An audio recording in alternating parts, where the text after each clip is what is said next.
Cole Ashford had not slept in 11 days, and the third healer had just walked out. She did not slam the door.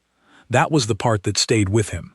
She simply looked at the claw marks gouged into the walls of his room, set her bag down on the floor, and turned around with the calm precision of someone who had already done the math and decided the answer was not worth the risk. Her name was Faye. She was 26.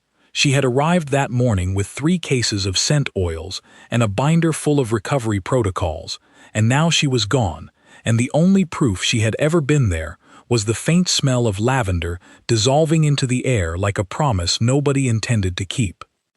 Cole sat on the edge of his bed and looked at his hands. They were shaking. They had been shaking for weeks. These were the hands that had held a defensive line at the Ashfall Ridge for 14 months.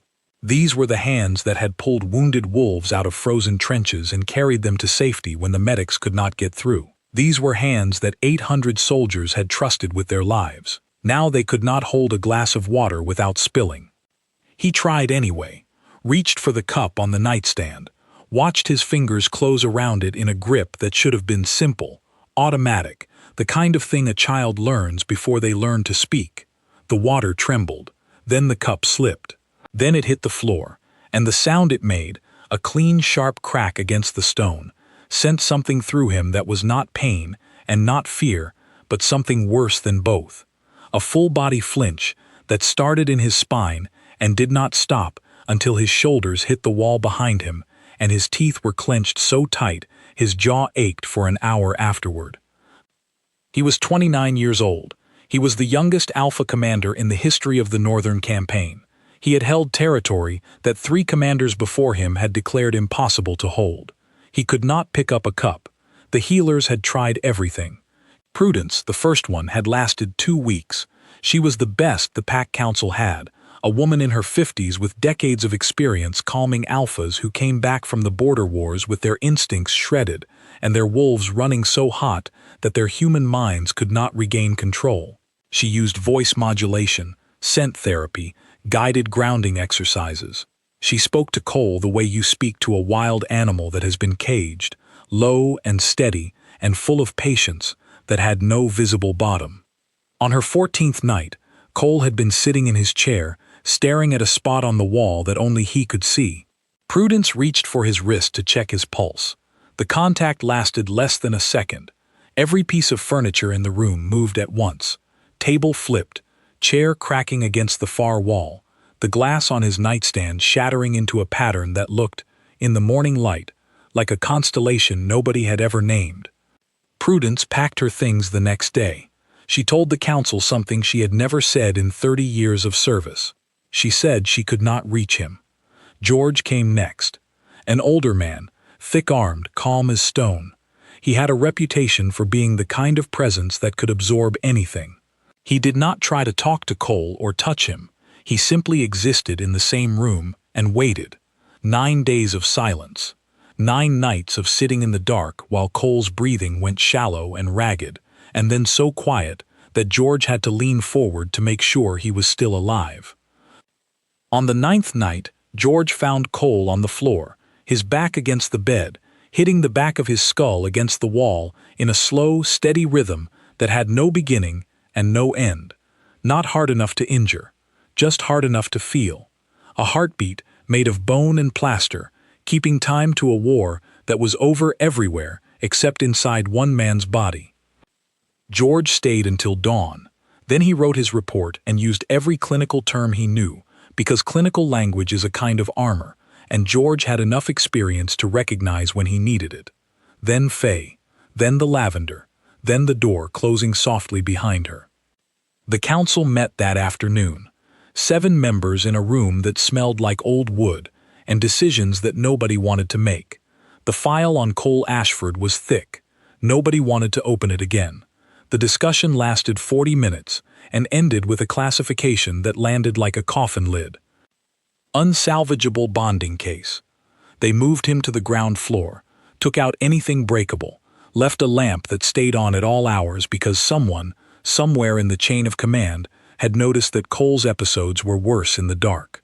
They assigned a guard rotation, 1 check every 4 hours, not because they thought he was dangerous to anyone but himself, but because the alternative was admitting they had given up entirely, and the council was not ready to put that in writing. The compound whispered. Compounds always do. The mess hall, the training yard, the shared kitchens where off-duty wolves traded gossip like currency. The story of Cole Ashford moved through the building in fragments, each retelling adding details that may or may not have been true. He shattered a window with his bare hand. He nearly bonded a healer against her will. He could not recognize his own reflection. He spoke to people who were not there. The truth was both simpler and worse than any of the rumors. Cole sat in his room. He watched the lamp. He breathed, and somewhere behind his eyes, a war played on a loop that he could not find the switch to stop, and 37 wolves, who had not come home from the ridge, stood in the corners of his vision and waited for him to say their names. He never said them out loud, but if you were close enough, if the building was quiet enough, you could see his lips move in the dark, shaping words that the world had already begun to forget. 6 floors below him, in a basement that smelled like damp paper and 40 years of accumulated dust, a 24-year-old Omega named Eli Marsh was eating cold rice from a thermos and reading a property dispute that had been filed before he was born. He had no idea that anything above him was happening. He did not know about the healers, or the council vote, or the lamp that never turned off. He was a records clerk, which was a polite way of saying he was the person who did the work that nobody else wanted to do, in the place that nobody else wanted to be. The basement archives of the compound were a graveyard of forgotten paperwork, territorial claims and bonding registrations and incident reports from decades past, all of it yellowing and curling at the edges and covered in a fine layer of dust that resettled every time he moved. Eli loved it down there. He was slight, brown-skinned. He spoke so softly that people routinely asked him to repeat himself, and he usually decided that what he had said was not worth the effort of saying twice. He wore the same 3 sweaters in rotation, not because of poverty, but because he had found 3 that fit correctly, and saw no reason to introduce chaos into a problem he had already solved. He ate at his desk. He arrived early and left late. He avoided the upper floors because the upper floors were full of alphas who moved through doorways like they owned the air on both sides, and every time he tried to use the shared kitchen, someone's scent or someone's voice or someone's careless shoulder would send him back to the basement with his pulse in his ears and his appetite gone. He was not fragile. He was careful. There is a difference, and Eli knew it even if nobody else bothered to notice. The pipe burst on a Thursday. He heard it first, a groan from inside the east wall, low and metallic, the sound of old plumbing surrendering to physics. Then the crack, then water, brown and ice-cold and smelling like decades of rust, flooding across the archive floor with a cheerful indifference toward everything Eli cared about. He grabbed what he could, the 1987 file, a stack of territorial claims. His thermos, because the thermos was the one thing in this building that was entirely his, and the water was not getting it. The facilities manager, a beta named Howard who treated every building emergency as a personal insult, showed up 20 minutes later and declared the basement uninhabitable. They moved Eli's desk to the east wing. He had never been to the east wing. The compound was a sprawling puzzle of corridors and additions and renovations that had been layered on top of each other for generations, until the layout made sense only to people who had grown up inside it. Eli had not. He had arrived 2 years ago from a small town in the flatlands, hired for a job that nobody else had applied for, and he had spent those 2 years building a life in the one corner of this massive building where nobody expected him to be anything other than quiet. Now he was in the East Wing, at a temporary desk in a shared office, surrounded by sounds and smells and people who moved at a speed that made his chest tight. He worked through the day with his head down. He ate his cold rice at noon. He waited for everyone to leave, because empty rooms were his natural habitat, and by 10 that night, the office was his alone and he could breathe again. At 11, he needed the bathroom. He turned left at the end of the corridor. He should have turned right. 2 turns and he was lost. The east wing folded around him like a sentence that kept going without punctuation. Hallway after hallway, all of them identical, all of them closed. No signs, no landmarks. Just doors and fluorescent light, and the growing awareness that he had no idea where he was. Then the air changed. The institutional smell of the compound, that generic blend of cleaning solution and recycled air, fell away. Something older moved into its place. A metallic edge underneath, like a coin held in a closed fist for too long. Over that, cedar, not the polished candle shop kind, something raw and smoked, and still burning from the inside out. Eli stopped walking. A sound reached him. Rhythmic, steady. The dull, metered impact of something soft against something solid, muffled by walls but unmistakable in the silence of the empty corridor. A door at the end of the hall, half open, a single lamp throwing warm light across the floor.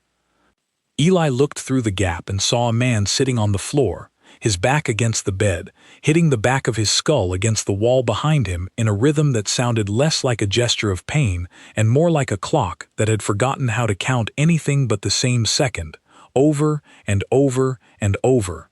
He did not know this man, did not know his name, his rank, the weight of the file on the council's desk, or the 37 ghosts that stood in the corners of his vision. He knew what he saw, a person alone, doing the only thing he could think of to prove he was still here. Eli sat down in the hallway, back against the opposite wall, thermos on his knee, close enough to exist in the same space, far enough to demand nothing. He unscrewed the lid. The small, ordinary smell of cold rice drifted into the corridor. The thudding stopped. Neither of them spoke. 45 minutes of silence passed like a held breath finally released. Then Eli packed up his thermos, tucked the 1987 file under his arm, and walked away without a word. He found the shared office on the second try, sat down at his desk, and stared at the wall for a very long time before he went back to work. He went back the next night. He did not plan it, did not make a decision the way decisions are supposed to be made, with logic and consideration and some kind of cost-benefit analysis. He simply finished his work at 11, stood up from his desk, and turned left at the end of the corridor instead of right. His feet knew the way now. 2 turns, then the long hallway, then the smell, cedar and metal, and something underneath both of those that his brain could not name, but his body recognized, like a word in a language he had forgotten he spoke. The door was half open. The lamp was on. Cole was in the same position, floor, back against the bed, but the thudding had stopped. He was just sitting there, hands open on his knees, palms up, staring at the far wall with an expression that was not empty so much as full of things he could not put down. Eli sat in his usual spot, back to the opposite wall. He pulled the 1987 file from his bag and opened it to page 43. The property dispute was between 2 Pack families named Whitfield and Crane, and it concerned a creek bed that ran along their shared boundary. The Whitfields claimed the creek had shifted course in 1973, and therefore the boundary had shifted with it. The Cranes argued that boundaries are boundaries, regardless of what water decides to do. The argument had been going back and forth for 34 years, and the creek, according to a note someone had penciled in the margin, had dried up entirely in 2004. Eli read about the creek. Cole sat in his room. Neither of them spoke. Neither of them needed to. This was the beginning of something, though neither of them would have called it that. Eli would have called it nothing, just a place to sit that was quieter than the shared office. Cole would not have called it anything at all, because calling things by their names required a kind of clarity that he had not been able to reach in weeks, and the relief of not being asked to reach for it was so enormous that it sat in his chest like a stone he did not want to move, in case moving it brought everything else crashing down. The second night lasted an hour and 12 minutes. Eli read. Cole breathed. At 12:15, Eli packed up his thermos and his file and left the way he had come, and Cole listened to his footsteps fade down the hallway until the silence came back. But a different silence now, one with a shape to it, an outline where someone had been. On the third night, Eli brought a pencil. He chewed on it while he read, a habit he had picked up in school and never managed to break, the kind of small, fidgety behavior that his mother used to swat his hand for, and that he now did without thinking. The sound of his teeth on the wood was tiny, barely there, but in the quiet of the hallway, it was the loudest thing in the world. Cole noticed. Eli could feel him noticing, a shift in the quality of attention coming from the room, like a radio dial turning from static to signal. But he did not speak, did not look up. He read about the creek, and chewed his pencil, and existed in the hallway, and that was enough.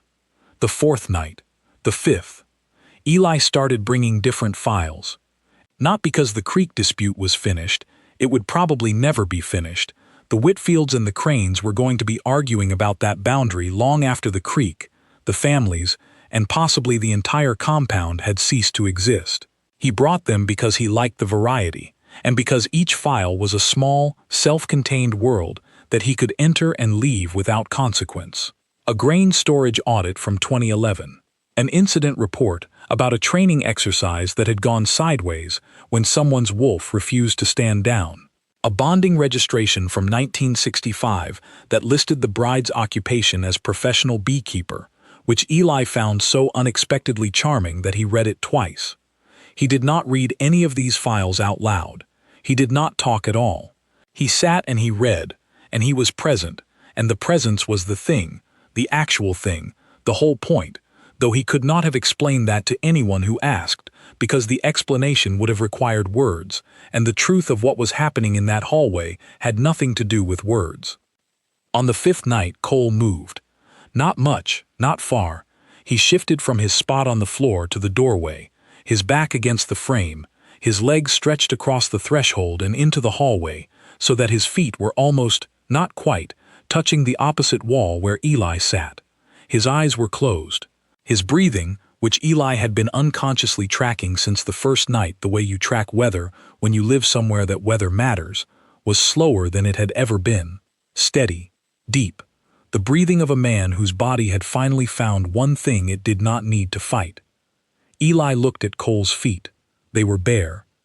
Scarred across the tops, thin white lines that crossed and recrossed in patterns that told a history Eli could not read but could feel. He looked at them the way he looked at old documents, with a quiet attention that expected nothing and demanded less. Then he went back to his file. On the eighth night, Cole spoke. Eli had been reading about the grain storage audit, which turned out to be far more interesting than it had any right to be, because someone in the accounting department had been quietly redirecting grain shipments to a secondary facility for 6 years, and nobody had noticed until the rats did. He was deep in a footnote about rodent damage estimates when the voice came from the doorway, low and rough and rusted from disuse, like a gate that had not been opened in years. "You smell like old paper." Eli looked up. Cole was watching him, not the way alphas usually watched omegas, with that assessing, calculating weight that made Eli feel like livestock at an auction. This was something else. Curiosity, maybe, though even that was too strong a word. Recognition. The way you look at something that you have been aware of for a long time, but are seeing clearly for the first time. "I know," Eli said. Cole blinked. Eli went back to his file. That was the entire conversation. It was the most Cole had spoken in 3 weeks. It was the most Eli had said to an alpha in months. It was, by any reasonable measure, barely an exchange at all. 2 sentences, 5 words between them. But in the hallway, in the silence that followed, something shifted, not dramatically, not with any fanfare or visible sign. More like a door that had been locked for a long time, moving a fraction of an inch in its frame. Not open, not even close to open, but no longer sealed. Eli came back on the 9th night, and the 10th, and the 11th, and each night the pattern held. He sat, he read. Cole existed in the doorway, with his eyes closed and his bare feet in the hall, and the silence between them developed a quality that was less like absence and more like conversation, a language made entirely of proximity and breathing and the small sounds of a pencil being chewed and pages being turned. On the 12th night, The guard noticed. His name was Henry. He was a senior beta assigned to the 4-hour check rotation, a man who had been doing this job long enough to have stopped being surprised by anything, which made it all the more notable when he turned the corner and found a small Omega sitting cross-legged in the hallway outside the room of the compound's most volatile Alpha, reading a file about grain shipments by the light of the open door. Henry stared at Eli. Eli looked up from his file with the expression of someone who has been caught doing something they do not consider wrong but understand might be difficult to explain. "Evening," Eli said. Henry looked from Eli to the doorway, where Cole Ashford, the Alpha who had broken 3 healers and put furniture through walls, was sitting with his eyes closed and his breathing steady, and his face, for the first time since he had come back from the border, not wearing the expression of a man at war with the inside of his own skull. "Evening," Henry said. He finished his check. He walked back down the hallway. He wrote in his log, "Alpha stable, breathing normal, no intervention required." He did not write about the Omega. He should have. Protocol required it. But Henry had been doing this long enough to know that some things work precisely because nobody has written them down yet, and the moment you put them on paper, you hand them to people who will find reasons to make them stop. By the 15th night, someone else noticed. Protocols failed. The word reached the council. An unauthorized Omega was spending hours outside the room of their most unstable Alpha, and somehow that Alpha had stopped tearing marks into the walls. They brought Eli in. The council chamber was a room designed to make people feel small, high ceilings and a long oak table, and 7 chairs arranged in a semicircle that put the person being questioned at the center of a geometry that was not quite a circle and not quite a trap, but somehow managed to feel like both. Eli sat in the single chair facing them and folded his hands in his lap and looked at a point on the table where the wood grain made a shape that, if you squinted, looked a little like a bird. Ruth Calloway, the council chair, asked the questions. She was a tall Alpha woman in her 60s with silver hair cut short and a voice that carried the particular authority of someone who has spent decades being listened to and expects no deviation from that pattern. "How long have you been visiting Commander Ashford's quarters?" 15 nights. "And what therapeutic protocols are you employing during these visits?" Eli looked at the bird shape on the table. "None. None." Ruth repeated the word as if she were testing its weight. "You have no training in Alpha reintegration therapy, no certification in scent-based healing, no background in trauma recovery of any kind." "No." "Then what exactly are you doing outside his door every night for hours at a time?" Eli considered the question. He considered it the way he considered old documents, carefully, from multiple angles, with an awareness that the answer mattered more than the speed at which it was delivered. "I just sit there," he said. The council looked at him, 7 faces wearing 7 versions of the same expression, a blend of confusion and suspicion, and something that might have been fear, because the council was made up of people who believed in systems, and Eli was not a system.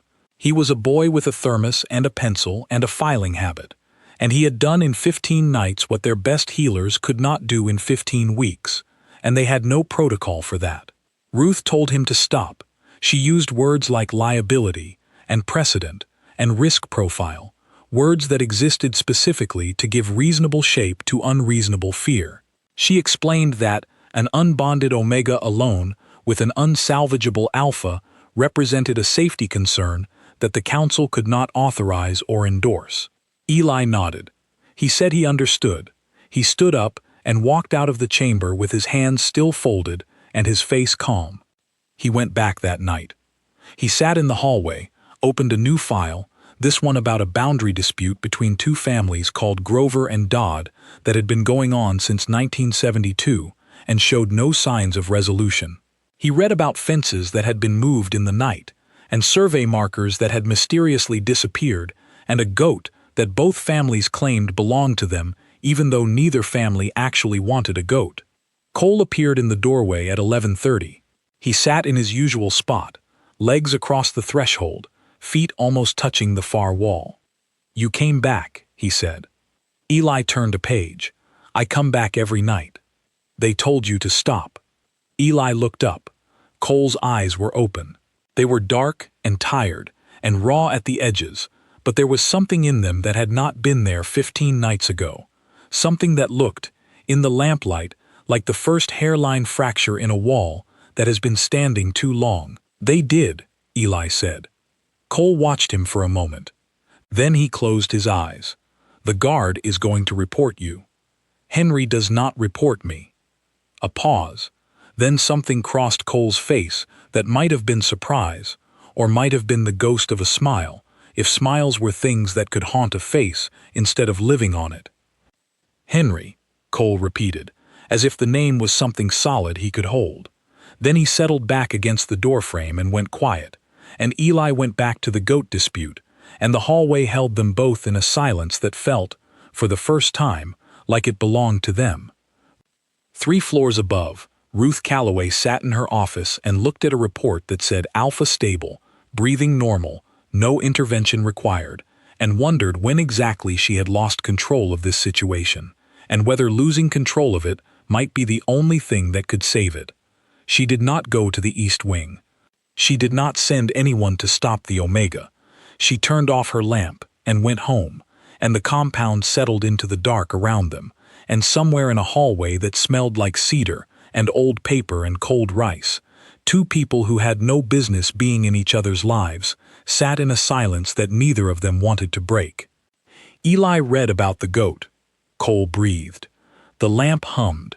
It was enough. It was the first night in weeks that anything had been. Eli did not tell anyone what he was doing. He did not think of it as a thing that needed telling.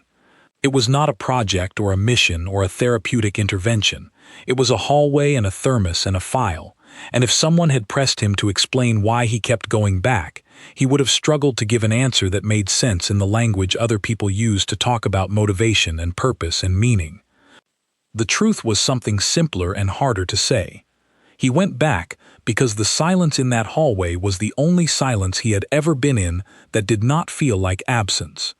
Every other quiet in his life, the basement, his apartment, the still hours before dawn, was the quiet of being alone. This was different. This was the quiet of being alone with someone, which is not the same thing at all. And Eli, who had spent 24 years perfecting the art of solitude, discovered in that hallway that what he had built was not a fortress, but a waiting room. He had been waiting. He had not known for what.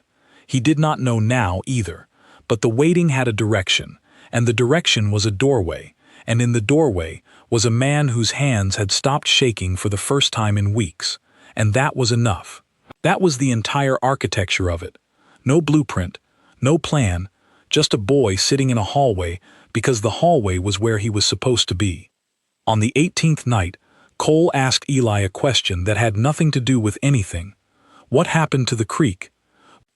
Eli, who had moved on from the creek dispute 8 nights ago and was now deep in a file about a disputed well that might or might not have been poisoned in 1991, looked up.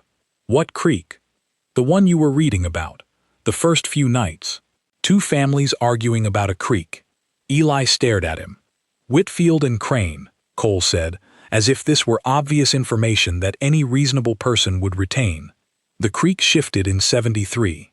They argued about the boundary. You were listening. I was not asleep.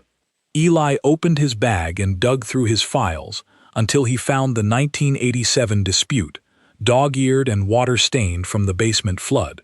He flipped to the penciled note in the margin. The creek dried up, he said. In 2004, it just stopped running.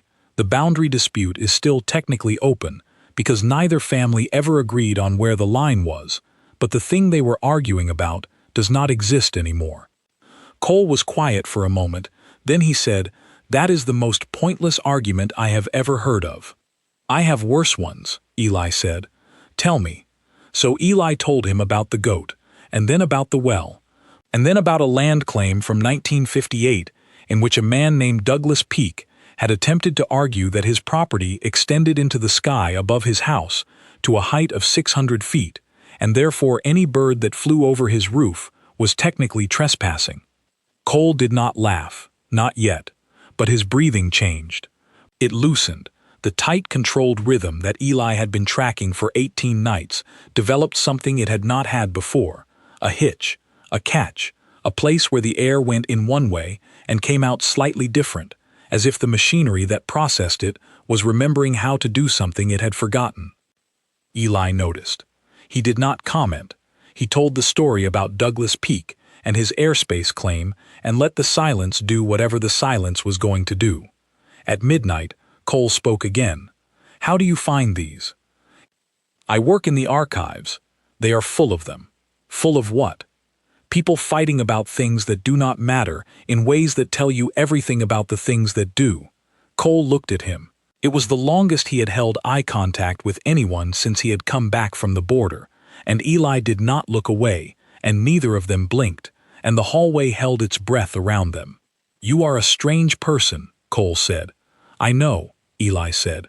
And then, because the moment needed to end before it became something that required more courage than either of them had at midnight on a Tuesday, he looked back down at his file and said, "Douglas Peak lost the case. In case you were wondering, the tribunal ruled that airspace sovereignty does not apply to residential property." "What happened to the birds?" "The file does not say. I assume they continued trespassing." The silence came back, but it was a different silence now. It had a temperature. It was warm. On the 21st night, something broke.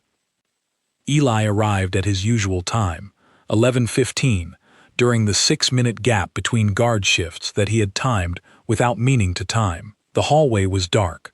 Not the usual dark, not the half-lit dark of the lamp spilling through the open door. This was total. The lamp was out. The door was open, but what came through it was not light. The smell hit him first. Cedar and metal, but concentrated now, dense and sharp, the way a scent becomes when the body producing it has lost the ability to regulate anything, including itself. Under it, something acrid, fear. Eli's body knew the word before his mind did, and his instincts, every inherited, evolved, hardwired omega response in his nervous system, told him to leave, told him to turn and walk and find someone whose job this was. He sat down, same spot, back to the wall, hands in his lap. He could hear Cole in the dark room, not the rhythmic thudding that he had heard on the first night. This was different. This was breathing that sounded like drowning.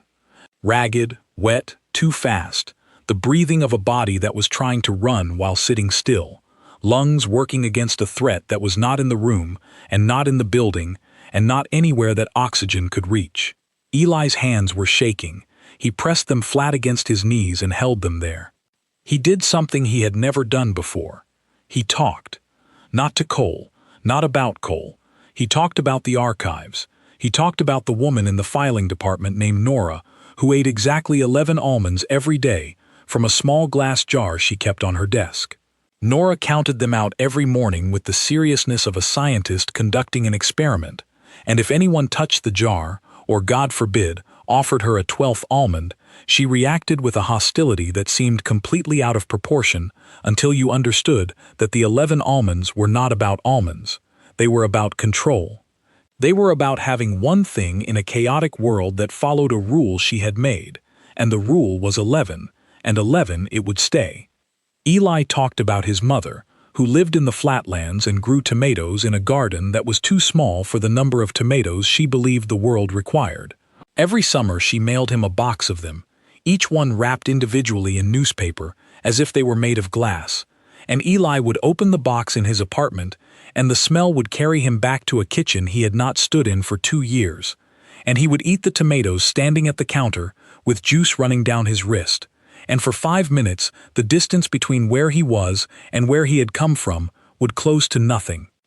He talked about the basement in winter, how it smelled like wet stone, and the ghost of someone's forgotten lunch, something that might have been soup once, but had evolved through so many stages of decay that it had achieved a kind of permanence, a smell that would outlast the building itself, and possibly civilization.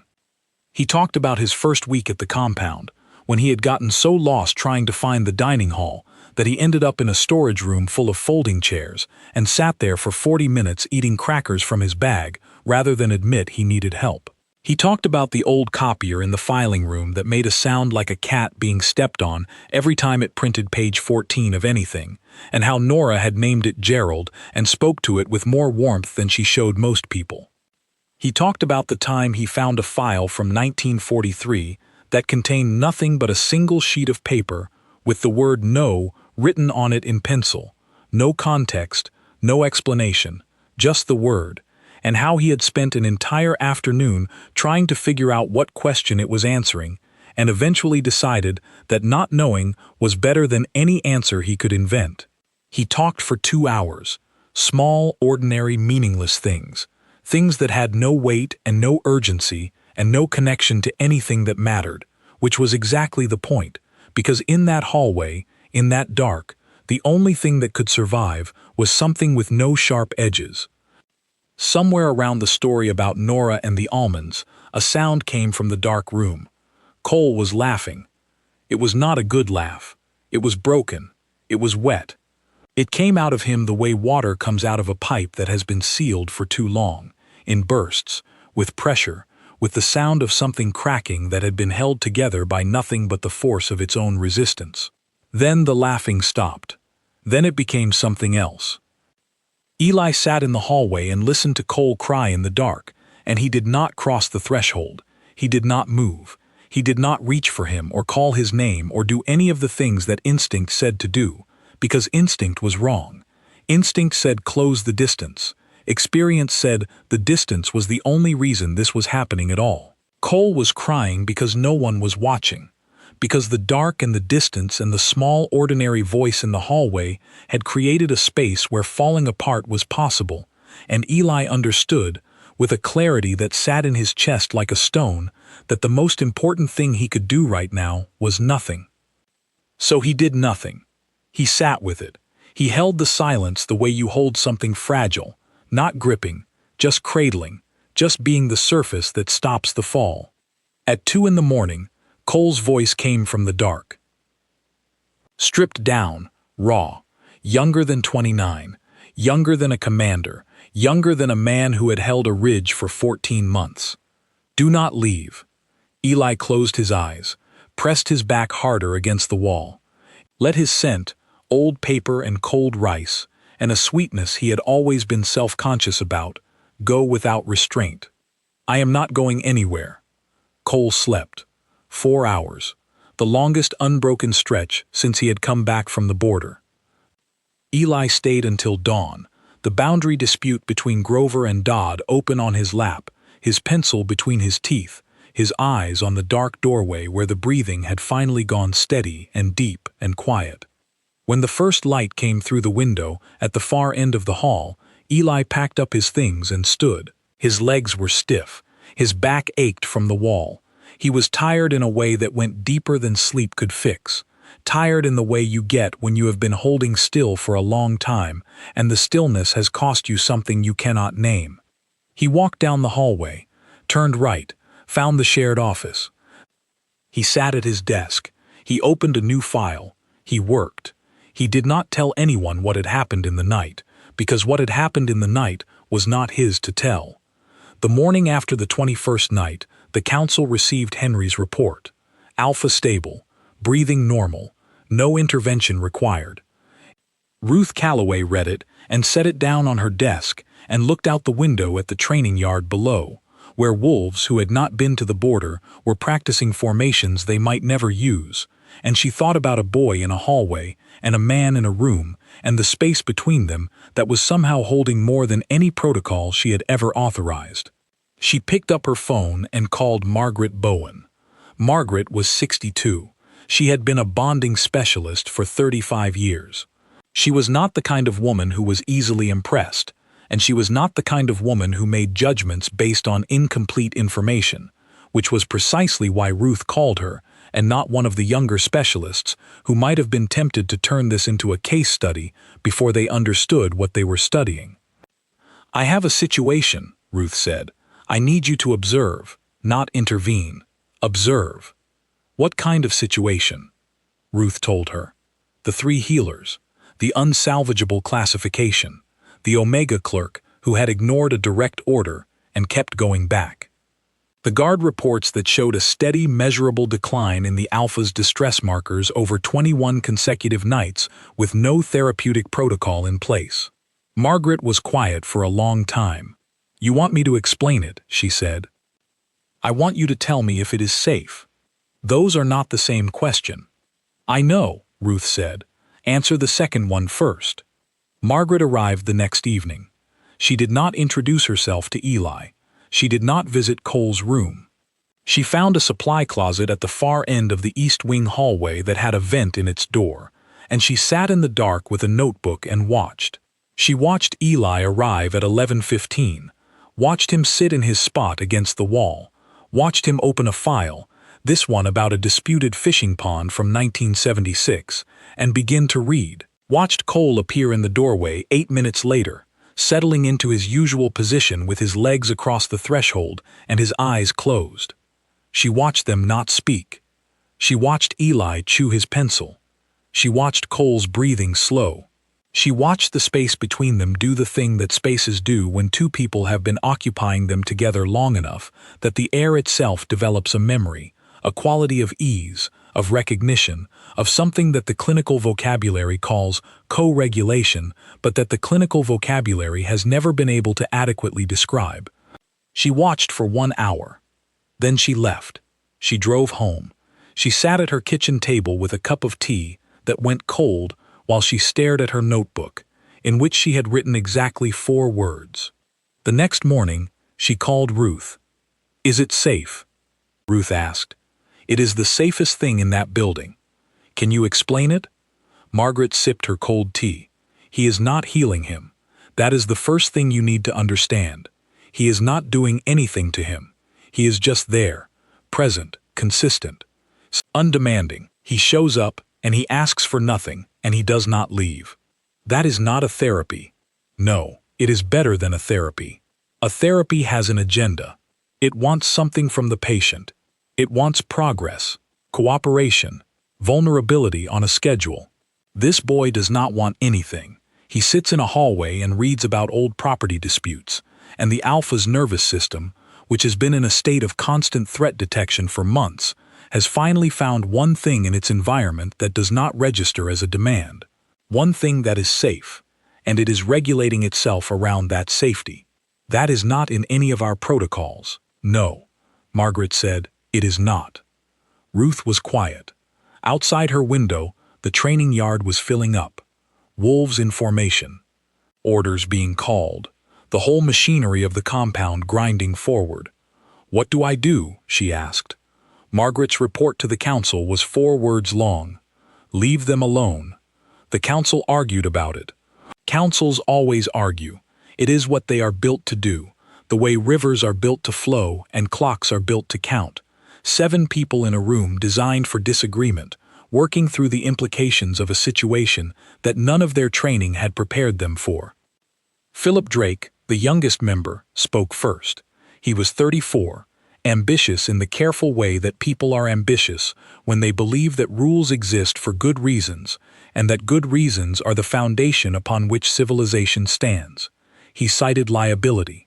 Ruth pointed out that 3 certified healers had failed, and 1 uncertified Omega had succeeded, and if Philip wanted to explain to the Border Command why their best Alpha was deteriorating because the Council had removed the only thing that was working, he was welcome to draft that memo himself.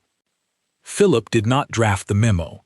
The order came down, unofficial, unwritten, passed through channels that existed specifically for decisions that nobody wanted to put on paper. Eli Marsh was not authorized to visit Cole Ashford's quarters. He was also not prohibited. The guard schedule developed a 6-minute gap at 11:15 every night, and nobody questioned it, and Henry continued to write Alpha Stable in his reports, and the hallway held its secret the way hallways do, silently and without judgment. Eli did not know about any of this. He did not know that Margaret had watched him from a supply closet. He did not know that Ruth had argued on his behalf, or that Philip had backed down, or that Henry was leaving gaps in the schedule on purpose. He knew that he went to the hallway every night, and that Cole was there every night, and that the silence between them had become the most real thing in his life. The days between the nights became something Eli had to navigate with care. He still worked in the temporary office. His real workspace, the basement, was still underwater in the way that bureaucratic repair timelines are always underwater, with Howard issuing weekly updates that contained words like pending and projected and forthcoming, all of which meant the same thing, which was not yet and possibly never. So Eli stayed in the East Wing. He learned its rhythms the way he had learned the basements, not by asking questions but by watching and listening and letting the building teach him its schedule. He learned that the kitchen on the second floor was empty between 2 and 3 in the afternoon, and he started eating his cold rice there instead of at his desk, sitting by the window where the light came in sideways and made the linoleum look almost beautiful. He learned that the supply closet on the 4th floor had a working outlet and a chair that someone had abandoned, and he started spending his lunch breaks there, reading files in a space that was his alone, small and quiet and hidden. He learned that the East Wing talked about Cole Ashford the way people talk about weather they cannot control, with a mixture of awe and avoidance and the kind of casual cruelty that passes for understanding among people who have never been inside the thing they are describing. He heard them in the kitchen, 2 betas and an alpha, eating lunch, talking about the werewolf on the ground floor who could not be fixed. One of them said "healer breaker" and laughed, and the sound hit Eli in a place he did not know he was protecting. He packed up his thermos and left, and he did not eat in the kitchen again for 2 weeks. He did not tell Cole what he heard. He did not bring the compound's opinions into the hallway. The hallway was a separate country, and Eli guarded its borders with the same quiet fierceness that Cole had once used to guard the ridge. He knew that on the 25th night, Cole had asked him what his name was, and he had said Eli, and Cole had repeated it once, quietly, and then closed his eyes, and the way he said it made it sound like a word he had been looking for. He knew that on the 28th night, Cole had reached across the threshold and picked up the file Eli had been reading, a dispute about a shared well from 1991, and turned it over in his hands and said, "Who wins?" And Eli had said, "Nobody." They both dug new wells, and Cole had made a sound that was almost a laugh but not quite, more like the place where a laugh would go if the architecture could hold it. He knew that on the 30th night, Cole's hands were steady, not perfectly, not the way they had been before the border, but steady enough to hold a cup of water without spilling, and he did. He held it and drank from it while Eli sat in the hallway and pretended not to watch, and the cup did not shake, and the water did not spill, and neither of them said anything about it, because some things are too fragile for words, and the only way to protect them is to look away at exactly the right moment. Eli looked away. He read about the well. Cole drank his water. The lamp hummed. It was a Tuesday. It was late. It was, by every measure that mattered, the most ordinary moment in the history of the compound. It was the furthest thing from ordinary that either of them had ever known. On the 35th night, Eli arrived at 11:15 and found Cole standing. Not in the doorway, not in the room, standing in the hallway, outside his door, his back against the wall next to the frame, arms crossed, bare feet on the cold stone floor.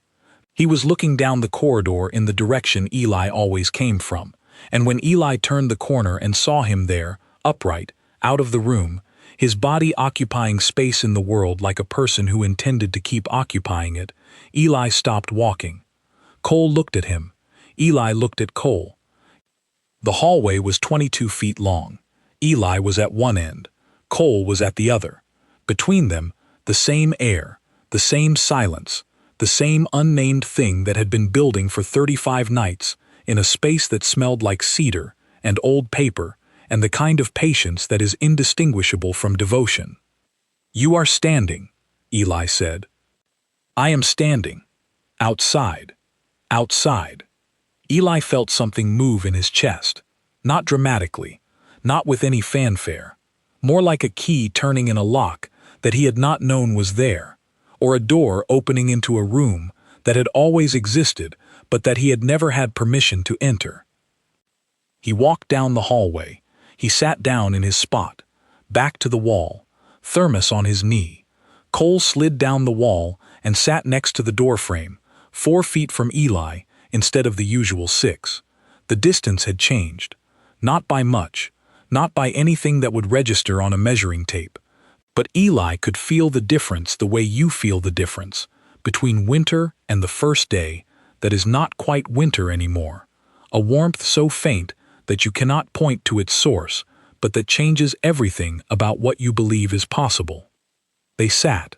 They did not speak. Eli opened a file about a territorial annexation from 1969 that had been overturned, reinstated, overturned again, and then forgotten in a drawer for 50 years. Cole closed his eyes and breathed, and his breathing was steady, and his hands were still, and the wall behind his head bore no new marks. At midnight, Cole said, "I remember all their names." Eli did not ask whose names. He did not need to. 37, Cole said. "I remember all of them." The hallway held the number, the way it held everything else, without judgment, without urgency, without the need to do anything with it other than let it exist. "Okay," Eli said. "I say them at night, when no one is here. I say their names so that someone is still saying them. I am here at night." Cole opened his eyes. "I know." Eli looked at him, at the scars on his feet, at the dark circles under his eyes that had faded from bruised purple to a tired gray, at the hands that lay open on his knees, palms up, the tremor gone, the stillness earned. "Then say them," Eli said. "I am not no one."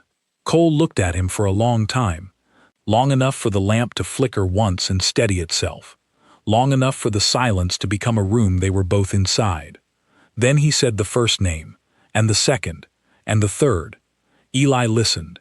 He did not take notes.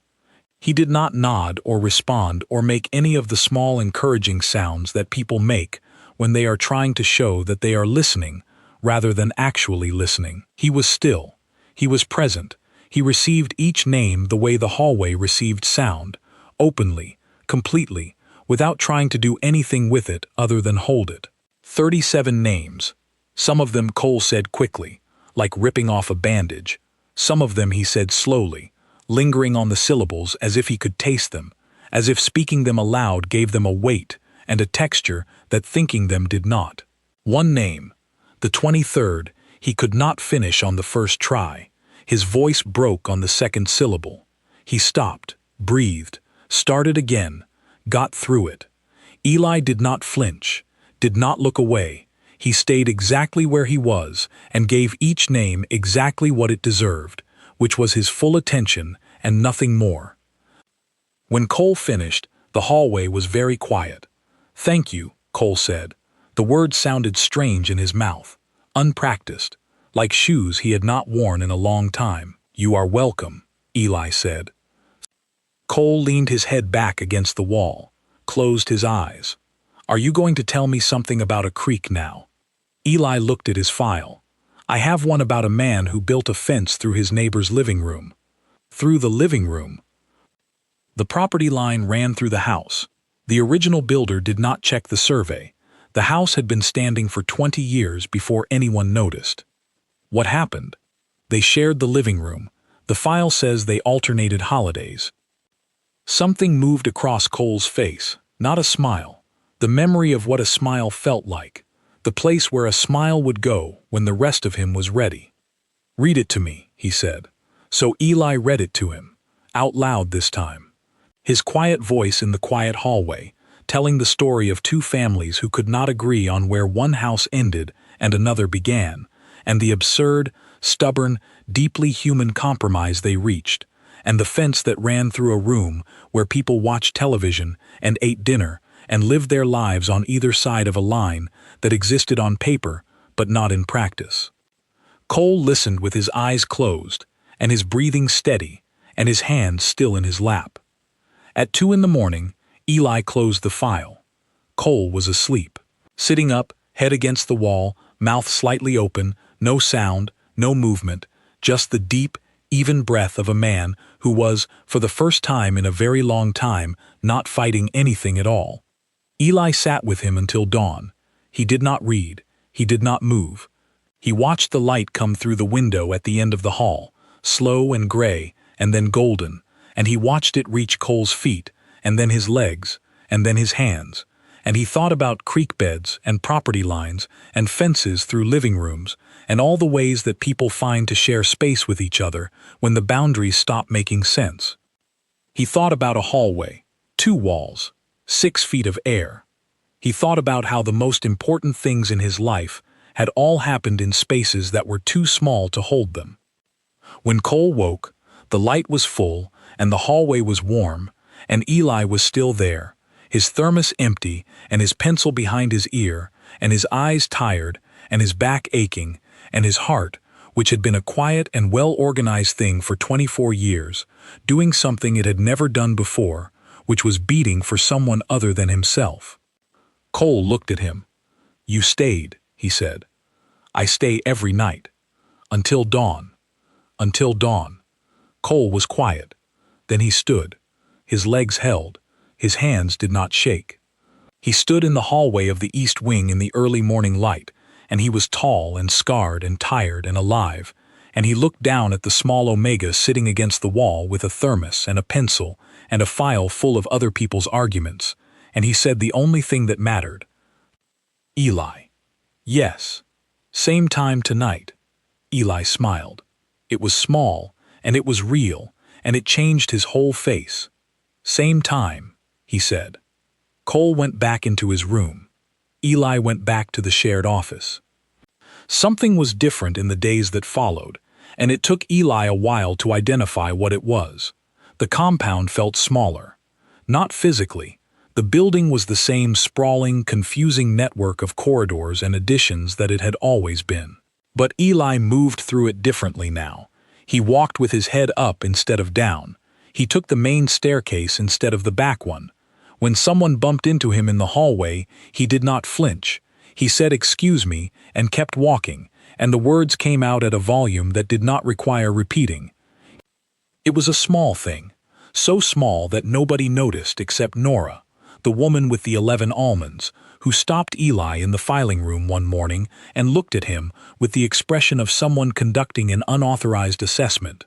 "You look different," she said. "I look the same," Eli said. "You look the same on the outside. Something inside is different." She studied him the way she studied her almonds, with precision and the absolute certainty that counting matters. "You are standing straighter." "I have always stood this way." Nora gave him a look that said she had been counting things for long enough to know when a number had changed, and she went back to her almonds, and Eli went back to his files, and neither of them mentioned it again. But she was right. The hallway had changed him, not in any way he could point to or describe, but in the way that consistent proximity to another person's trust changes the shape of the space you take up in the world. Cole trusted him. Not with words, because Cole was not a man who used words for things that mattered. He trusted him with silence, with sleep, with the names of 37 people who lived now in the space between a wall and a doorway, held by a voice that would not let them disappear. That trust had weight. It settled into Eli's bones and straightened something that had been curved for a very long time, not from weakness, but from the habit of making himself small in a world that had never asked him to be anything else. He was still quiet. He was still careful.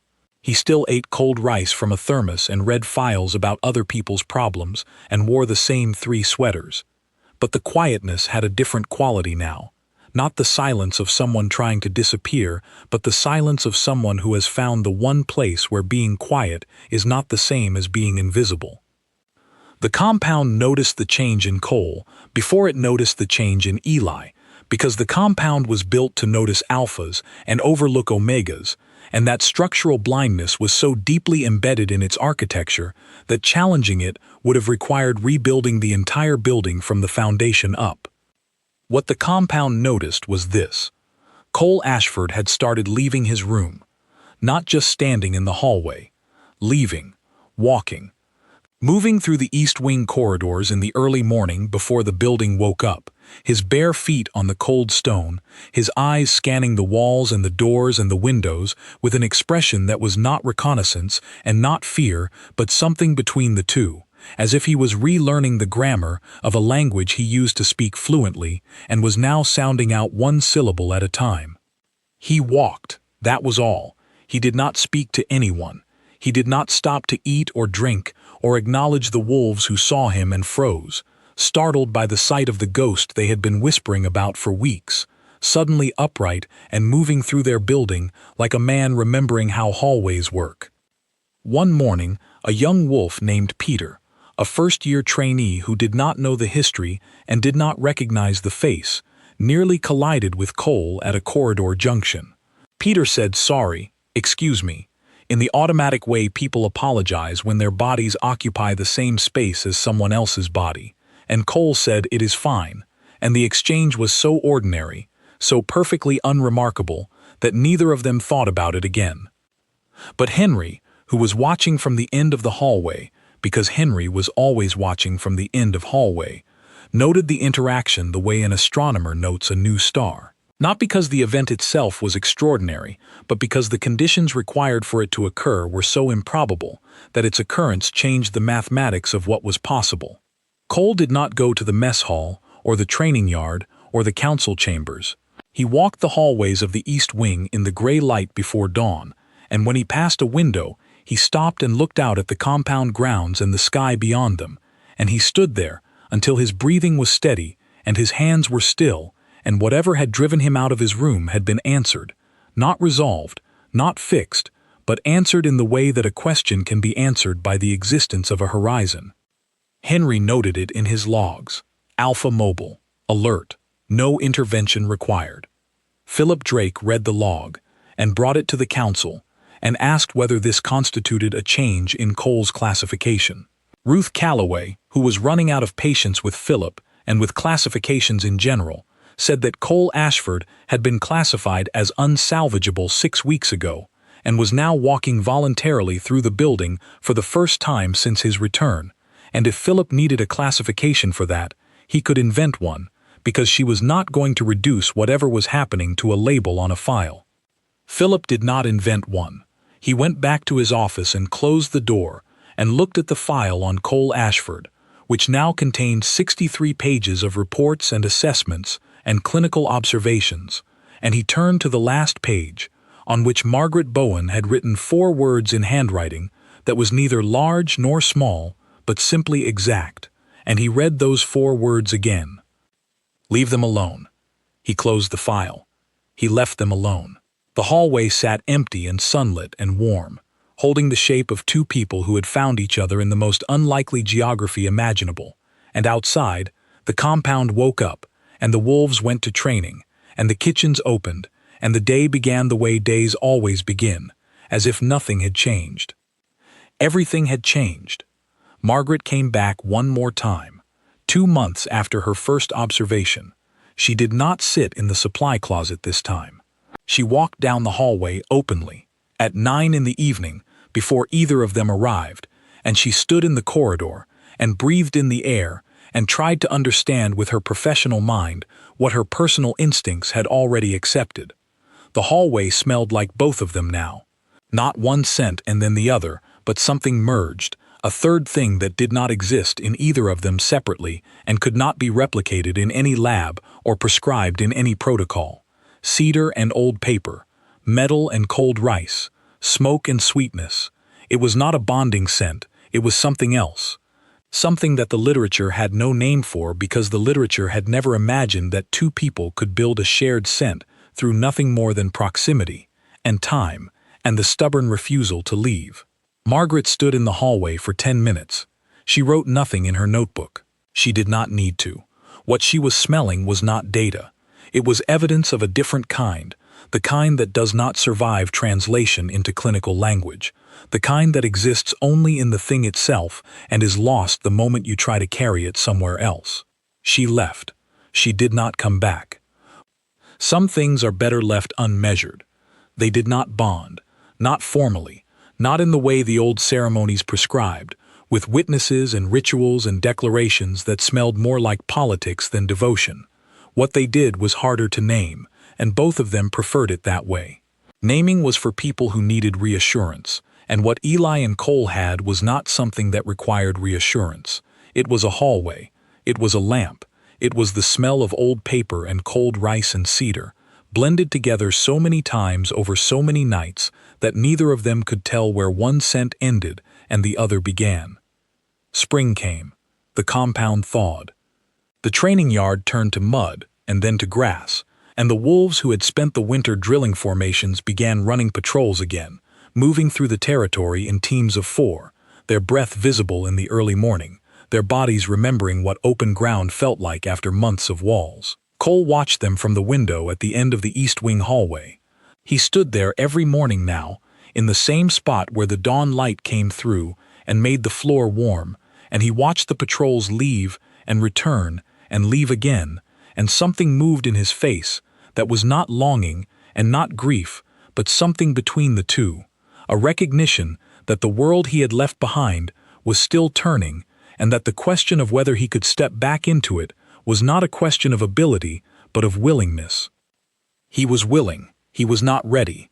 These were different things, and Cole had learned, in a hallway with an Omega who never rushed him, that the distance between willing and ready is not a space to be crossed quickly, but a territory to be walked through slowly, with attention, the way you walk through a place you are learning to trust again. Cole returned to active service 8 months later, light duty, advisory. He sat in strategy meetings and reviewed border reports and offered the kind of counsel that only comes from someone who has been to the edge and come back. The younger officers listened to him with a respect that went beyond rank.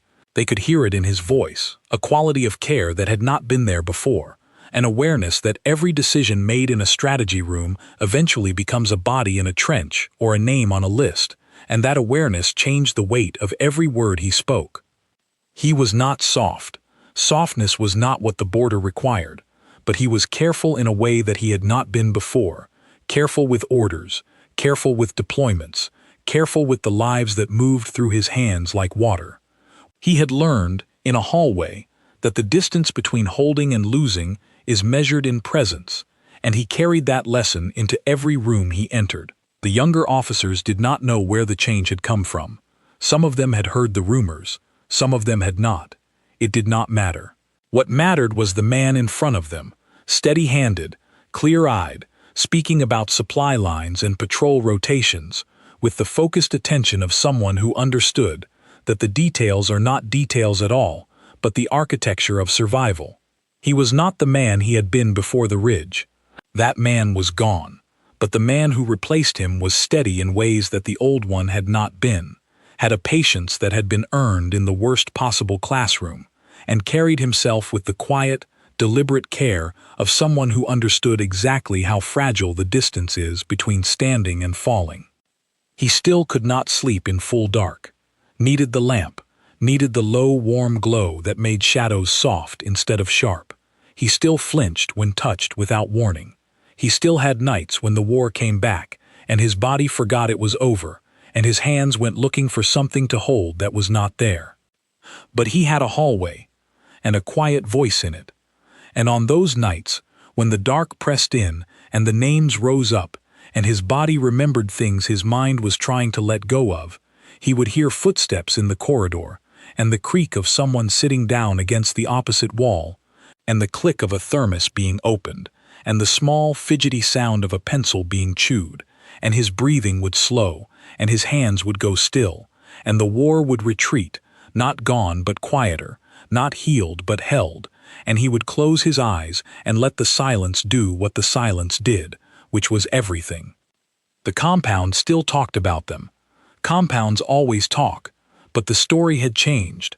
No longer the alpha who broke healers. Now it was the alpha and the boy who just sat down. The wolf who had walked out of the dining hall months ago, the older woman who had served under Cole at the Ridge, heard the new version of the story one evening while she was cleaning her equipment in the training yard. 2 younger wolves were talking about it the way people talk about things they do not understand but want to claim as their own, with awe and a little bit of ownership. She listened. She did not correct them.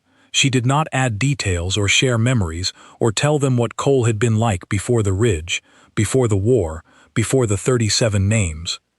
She just listened, and when they were done, she went back to cleaning her equipment, and if her hands moved a little more slowly than usual, and if her eyes were a little brighter than the evening light could explain, nobody mentioned it. Nobody understood it. Nobody needed to.